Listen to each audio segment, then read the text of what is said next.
આજરોજ ગાંધીનગર મુકામે સમગ્ર ગુજરાતની અંદરથી મોટી સંખ્યામાં ખેડૂતોના પ્રાણ પ્રશ્નોને લઈ અને ગાંધીનગર મુકામે ટ્રેક્ટરો સાથે હજારોની સંખ્યામાં ખેડૂતો આવ્યા.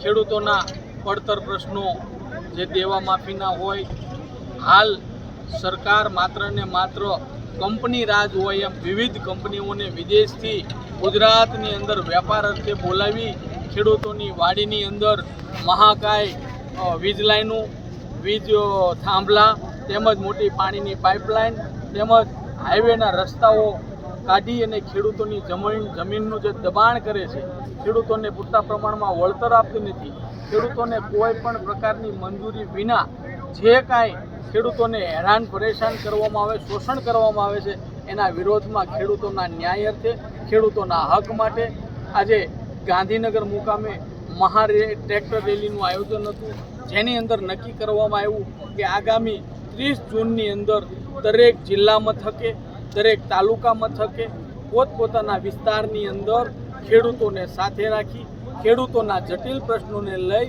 મામલતદાર વિભાગ હોય, પ્રાંત વિભાગ હોય કે કલેક્ટર વિભાગની અંદર ખેડૂતોને સાથે રાખી આવેદનપત્ર આપવું. જ્યાં સુધી ખેડૂતોના તમામ પ્રશ્નોનું નિરાકરણ નહીં આવે ત્યાં સુધી તમામ ખેડૂત માટે સતત લડતા રહીશું. એ પ્રકારની આ સમિતિની આજે રચના કરવામાં આવી. આ તકે સમગ્ર ગુજરાતની અંદરથી અનેક કિસાન લીડરો, અનેક ખેડૂતો ટ્રેક્ટરો સાથે સ્વયંભૂ પધાર્યા. તે તમામ ખેડૂતોનો ખૂબ ખૂબ આભાર. ખેડૂત સેવા સંગઠન ગુજરાત તમામનો આભાર માને છે. જય હિન્દ, જય ભારત, જય જવાન, જય કિસાન.